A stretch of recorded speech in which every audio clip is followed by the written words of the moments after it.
it wouldn't surprise anyone that science is a political battling ground, but its crisis is also now a battling ground. This is a new element which has entered into the picture. You're listening to the Corbett Report. Welcome, friends. This is James Corbett of CorbettReport.com coming to you in a conversation that's being recorded on the 5th of March, 2019. And today we have a very special conversation lined up for you today, a very international conversation. Of course, I'm here in Japan, and our guest is all the way over in Barcelona, in Spain. But my, do we have quite a conversation to wrap our heads around today. And for those keeping track at home, this will be, I won't want to say a follow-up, or maybe an addendum to a couple of conversations that I had several years ago with Dr. Jerome Rivetz, talking about post-normal science and the philosophy of science, some heady conversations that you might have forgotten because they are now over 7 years old. So I'll put the links to those conversations in the show notes for anyone who's interested.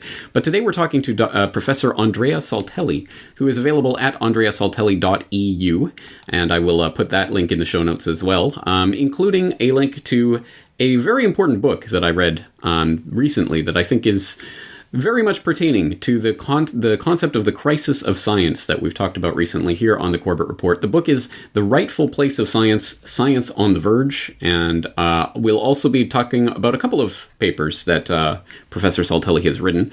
One, What is Science's Crisis Really About?, which he co-wrote with Silvio Funtowicz and was published in Futures in August of 2017. And one, Why Science's Crisis Should Not Become a Political Battling Ground, which was published in Futures in December of 2018. With all of that as preamble, Professor Saltelli, thank you so much for joining us today. Thank you. Let's start just a little bit about your own background and how you got interested in these areas. I'll just read from your website, your CV. Andrea Saltelli has worked on physical chemistry, environmental sciences, applied statistics, impact assessment, and science for policy. His main disciplinary focus is on sensitivity analysis of model output, a discipline where statistical tools are used to interpret the output from mathematical or computational models, and on sensitivity auditing, an extension of sensitivity analysis to the entire evidence-generating process in a policy context. At present, he's adjunct professor at the Center for the Study of the Sciences and the Humanities at the University of Bergen, and he lives and works in Barcelona and is visiting fellow at Open Evidence Research, UOC Barcelona. Professor Saltelli, what are we missing out from that biography? What would you like to tell listeners about yourself and your background? Well, not much. You said a lot. It's indeed a bit strange because I was born as a chemist. My first work was were in chemical kinetics, and then I did a lot of work on mathematical modeling in an array of very heterogeneous field. Then I spent 3 decades working with the European Commission, leading a group of people doing applied statistics and econometrics, and hence sensitivity analysis. And all of my life I was fascinating by the production of evidence using quantification and mathematical modeling, and at the same time puzzled by how easy it was to produce evidence of a poor quality or altogether cheat with numbers. So the attention to responsible production of numbers, of quantification was always with me. And then I made a number of bad friendships. So I started talking to the epistemologists, notably Silvio Funtowicz and Jerry Rivetz, which you mentioned already. And because of this bad friendship, I was finally corrupted and got myself involved into this issue of epistemology, philosophy of science, science for policy, and so on, which really now passionate me to a good degree. Well, they fascinate me too, but I come at this obviously as a layman, not a scientist myself. Perhaps there's a window into our conversation from your biography, because you, as you say, you started out as a chemist, but you started to branch into sensitivity analysis of model output and statistical impact assessments and things like this that obviously paint a different picture than I think is in the popular conception of what a scientist is and what a scientist does. In this day and age, science has become specialized on models and statistics in a way that I think in the popular conception of folk science is not the central pursuit of ultimate truth. In what could be termed folk science or the Cartesian dream are a couple of terms that are used in Science on the Verge. People tend to think of science in a certain mindset, but obviously that doesn't apply to the way that science is conducted these days. What can you tell us about that difference between popular conception of science and the way it is actually practiced in modern policy settings? For me, this is a core problem of modernity. There is really a hiatus between how science is perceived by the general public and by the scientists themselves for a large majority. A kind of positivistic vision of science has the offspring of the Enlightenment, which is concerned with the production of fact separate from values and emotion, and science as objective, and so on and so forth. And hence a science capable of informing policy with the production of disinterested and objective knowledge, and the reality of what science is, the many use to which science is put, from the construction of algorithms to artificial intelligence to the production of various kinds of chemicals which may or may not be extremely dangerous, opioids and neonicotinoids for pesticide, and then the chapter of military technology and so on and so forth. So we have a science today in the practice of the working scientist, which is quite far from the vision of an Enlightenment science. And I think this difference is a problem in the sense that we should resolve it. Otherwise, we risk having a very polarized discussion about science, which can only have as a result a collapse of trust in science. And of course, that is part and parcel of that crisis of science that I was gesturing towards recently on the podcast. And I did note a specific line jumped out at me from the preface of Science on the Verge, which was written by Daniel Sarowitz. He wrote, "The use of science in guiding human affairs is always a political act." Now, that's a bold statement, because, again, I think that rubs up against the conception, the sort of folk science conception, that science is completely value neutral and we're just looking at facts and evidence about the world.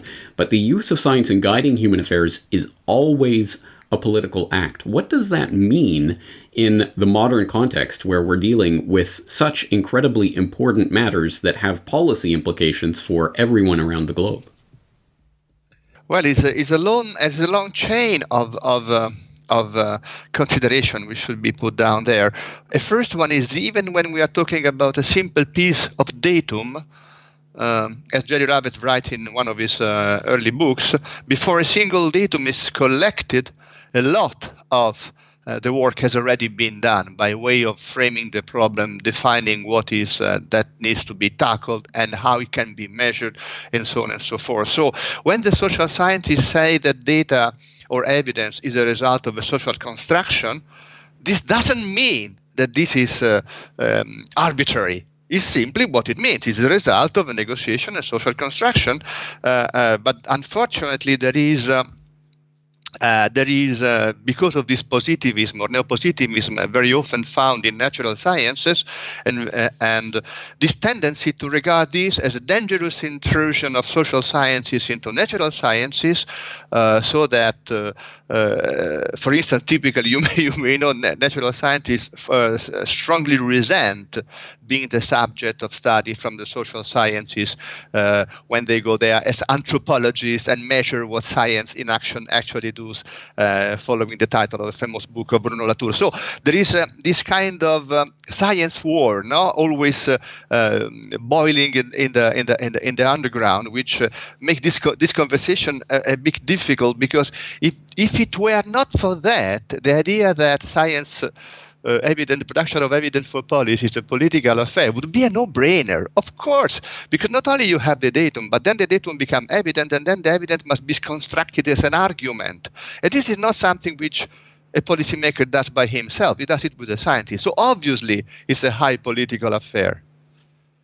That's such an important point, and I hope the listeners out there will let that sink in, what that really means in terms of the conception, again, the popular folk conception of science that we're handed, versus how science is being used to construct political policy on a range of issues, but specifically as it impinges on what has been defined as post-normal scientific issues, where, and you'll forgive me if I don't remember the mantra off the top of my head, stakes are high, evidence, facts are uncertain, and And values are in dispute and decisions are urgent. Yes, exactly. Remember, I also always forget one, but with you, together we can come up with a list. Together we can handle them. Yeah. But this is again, this is something that I talked about with Dr. Rivets on the program last time. But let's delve into what this means for that concept of a crisis in science that I was gesturing towards on the podcast recently. Specifically, I note that, of course, as you say, a lot of scientists are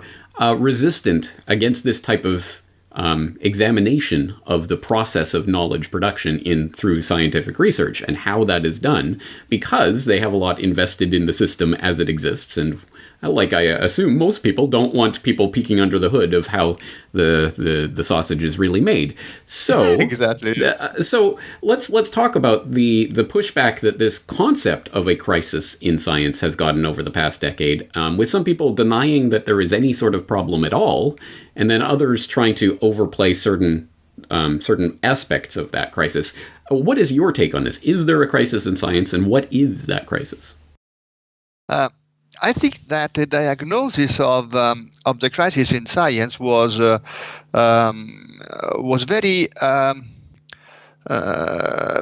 very detailed, produced by the thinkers who eventually produced the concept of post-normal science later on. I'm thinking especially of Jerry Raves, and the idea is that you have a conception of science which comes to us from the 19th century as science operated in a small community of people knowing one another pretty well, and hence sticking their faith and their reputation on every scientific claim.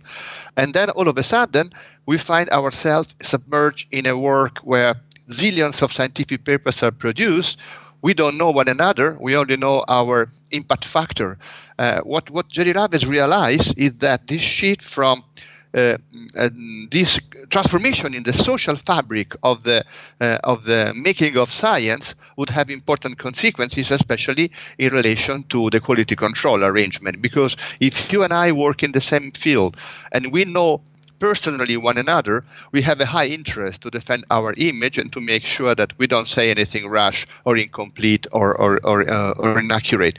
Whilst if we have instead operating in a normal scientific environment under the pressure of publish or perish, desperately chasing for grants from which our livelihood depends and those of our collaborators, of course, the tendency to cut corners become very high. So at the root, if you really want to go to the core, the essence of this crisis due to a very changed condition for the operation of science, whilst the quality control apparatus has largely remained what it was. So it seems to me that one aspect of this problem that you're diagnosing here is that it is not like it is sometimes framed in the press. This crisis of science is essentially a crisis of statistical ignorance or fraud on the part of scientists, and if we can clear that up, everything will be better. I think you're gesturing to something much more deep and structural, but I don't want to put words in your mouth. Does that accurately portray this? Indeed, the poor teaching of statistics, the criteria that science should be efficient, even in the moment in which it's being taught, all these contribute to a climate in which people misuse statistics, either because they want to fake the results, or even unwillingly. I mean, very often people are victim of their confirmation bias and their misuse of statistical tests, not because they are trying to cheat on their result, but because they were taught statistics in an approximate way, and they use a test in a way which allows their confirmation bias to take them along. So indeed, the crisis, though, I mean, technicality are an important price and an important piece of the crisis, and it's very important that we reconsider the way we teach those things, because statistics is something very delicate, very difficult, which would take quite some time to be properly understood and assimilated. Why this is an important element, this is not all the story. All the story includes really that there is a totally dystopian set of incentives in place which push scientists in a totally different direction, and this is an acceleration, a run, which is really difficult to stop. It's really difficult to steer this machine now in a different direction. That's such an important point. And once again, I want people to really cogitate on what that ultimately means, because what you're gesturing towards is the idea that this is a problem, but it will not be simply solved by just instituting certain practices for the scientific community to follow, although those may be necessary, and I'm glad that conversation is happening. That won't get to the root of the problem. So let's ask prescriptively, what is the solution to this crisis, or at least how do we arrive at that solution? Because we have started by saying that the problem is the image we have of science, what we would need, and many have mentioned this possibility, is that we need a reformation with uppercase R, like in the Reformation we had in the 16th and 17th century. A reformation of science as one which was operated by Luther when the press allowed the Bible to be printed in German so that everyone could read it, so something of this nature could or should possibly happen for science, but the Reformation for science has a long history. It's been already anticipated or desired by the people writing during the movement of protest during the Vietnam War in the late 60s and early 70s. So this is not a new concept at all. And of course, if a reformation did not take place in the 70s, there is no reason why it should be taking place today.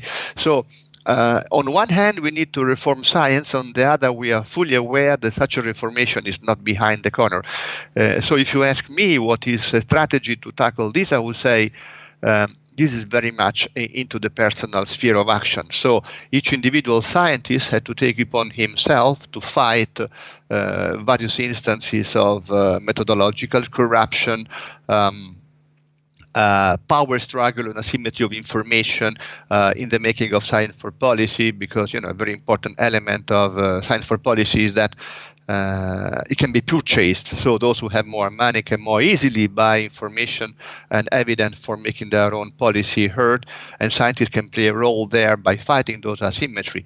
And we could add to this list of action which scientists could undertake. Scientists could fight the corruption of the political process. They could fight gerrymandering. They could fight control or monitor the integrity of the electoral process, monitor the bad practice by Facebook or other big company to pollute the electoral.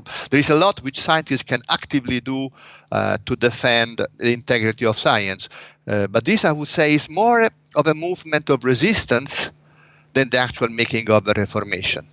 That's right, because again, I don't think that addresses the issues that we talked about before with regards to perverse incentives that are baked into the cake. And it's one thing to ask people to be good and moral and to do the right thing, but when the incentives are skewed the exact wrong way, it means those types of people are not going to get ahead in their profession, and that's a pretty tall thing to ask. So instead of backing scientists into a corner and putting all of the onus on them, I'd like to explore how this issue obviously it impacts all of society. Everyone in society is impacted by the policy decisions that are made on the back of this or in the name of this scientific research that's being conducted. So what role do the people out there have in constructing a reformation of science?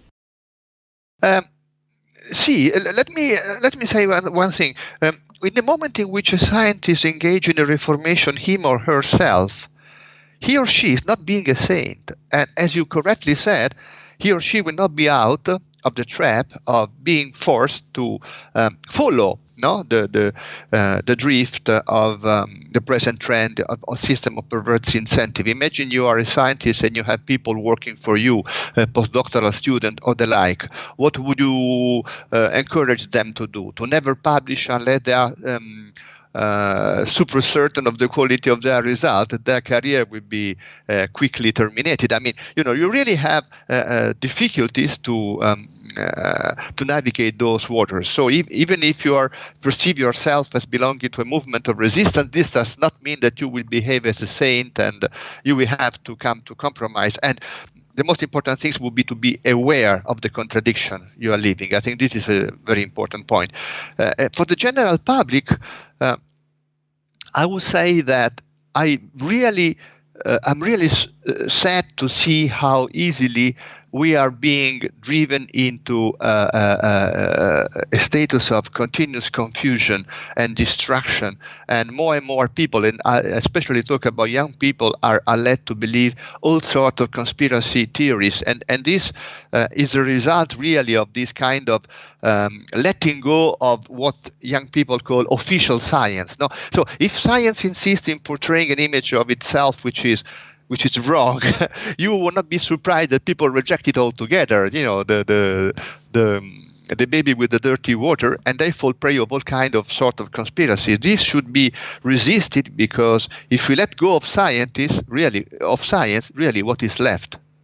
Right. Well, I also share the concern over the loss of a valuable tool for knowledge production in scrapping the baby with the bathwater as it comes to science. And on that note of the use of that phrase, conspiracy theories, which I do note you used in your paper on why science should not become a political battling ground. Yeah. Why science crisis should not become a political Yeah. This refers to yes. the fact that in the USA, corporation and conservative are using the crisis of a science to invalidate the work done by regulators. Right, no? but let me read that passage, because I think it actually flips the issue on its head from a different perspective than a lot of people would think of that. So you say science and policy institutions should be foremost concerned with remedying the ongoing drift in trust, whose effect is evidenced in the proliferation of conspiracy theories by rebalancing power asymmetries in the use of evidence.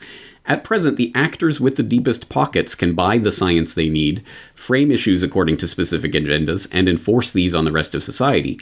This is done via perverse practices, such as, for example, ghostwriting, influencing the debate on evidence-based policy, such as in the case of the Brussels Declaration, mobilizing Nobel Prize laureates to defend a corporate line, and so on. In this asymmetric warfare, corporations may become the main originator of the evidence available to policy, simply because politicians and their staffers lack the resources available for corporations. In the US, corporate interest can spend on lobbying $34 for each dollar spent by diffuse interest and unions combined, and the situation is not better in Europe, especially due to the intensity of lobbying power which the concentration of EU institutions in Brussels facilitates. I think that's a very apt assessment, but that seems to me to be what some of the defenders of the scientific status quo would point to as conspiracy theories. Oh, you can't buy science, and scientists are above that, and corporations have no effect. But it seems to me that's exactly what you're pointing out here, is that this actually does happen. So people, I would think, have a legitimate concern about the way that scientific practices are corrupted by money. Yeah. For each sentence of this long period you have read, there is in fact a lot of scholarly work. I mean, I'm just making those things up. A lot of people spent really the best part of their professional life investigating how this is done, especially this idea that policymakers don't have the intellectual and research and scientific capacity to build their own evidence. So they speak to people who have this evidence. Who has the evidence at hand? Of course, the lobbyist. The lobbyist comes and he has the data. And he has the information, and so of course, policymakers need to are all too happy, to be able to use this information.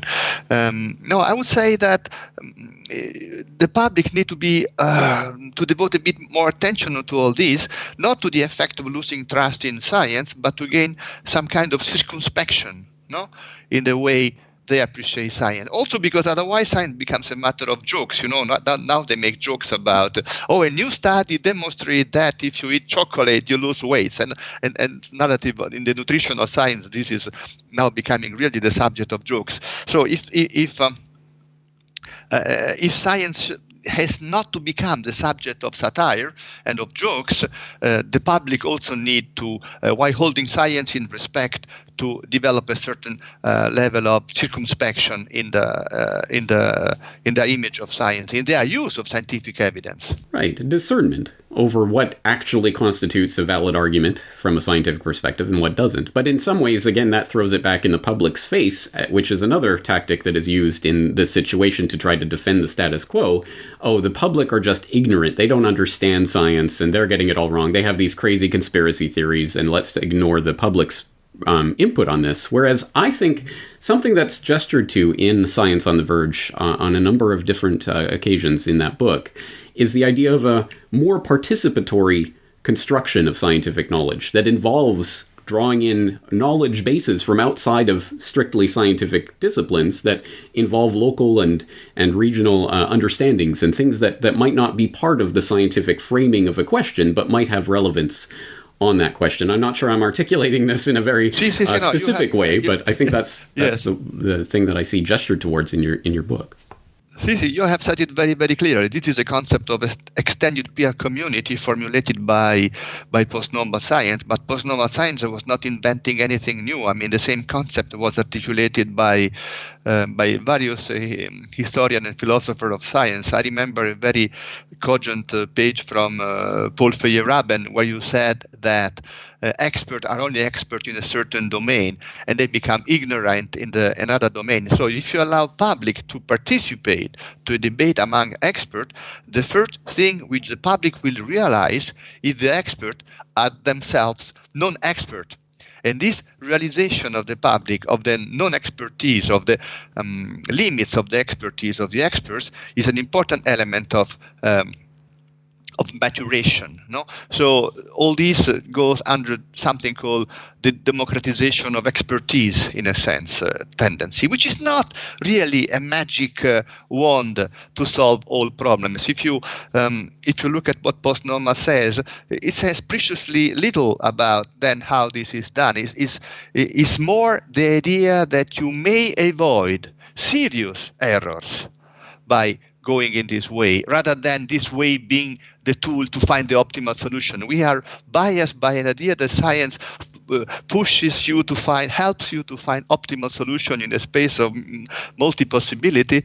The truth is that given the uncertainty which exists, the best you can hope is perhaps to avoid to do something seriously wrong, and this is what post-normal science really try to warn you about. What strategies you can put in place to make sure that you are not overlooking some really important viewpoint or stake in an issue which would make which would change the way you perceive it, in a sense. Well, I think that's exactly right. And it's, as you said before, it's about the way that questions are framed.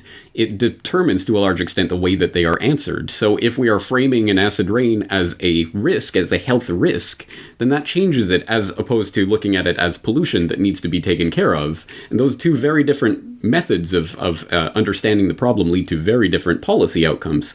Yeah. So if your thesis is Science's Crisis should not become a political battling ground, how can you possibly avoid this becoming a political battling ground? Because, of course, the question is who gets to frame the debate and in what way? And that is what the political battling ground is all about.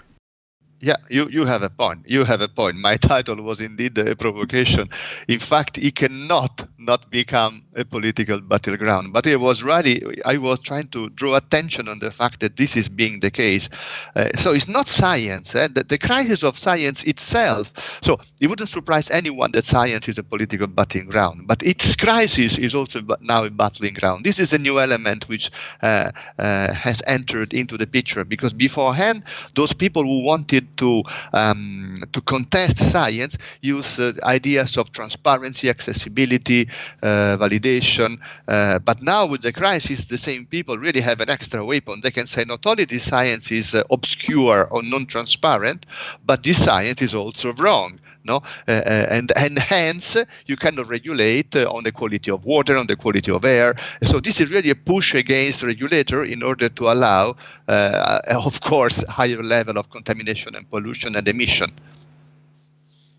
All right, well, we've covered a lot of ground. The final question that I'd have for you today is, how do you see the technologies, the communication technologies that we have available today changing the landscape for the way science is performed, looking at the extended peer communities and extended peer review, which is now possible and more becoming at least a talking point among scientists, and the idea of open science in very many different ways, including the online publication format, changing some of those incentives. Do you see there's a change that's happening just because of the way that science is being communicated these days?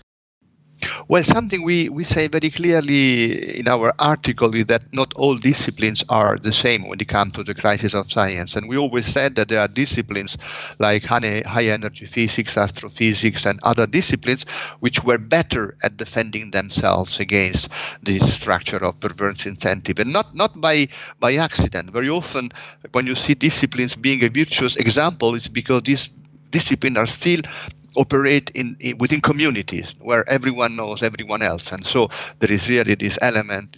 The old social structure is still being perpetrated in those communities, and one of the things these communities have done is to use online server like archive to pre-publish their result and have on this a pre-review, because the review system, we don't have time to discuss it now, is also seriously corrupted. But if you have for once a use of the information technology which is, instead of being destructive as in the case of Facebook and fake news, etc., but in the case of pre-registration of research studies, pre-review research article, and so on and so forth, all these tools should and are used to as part of this resistance movement to maintain the quality of science.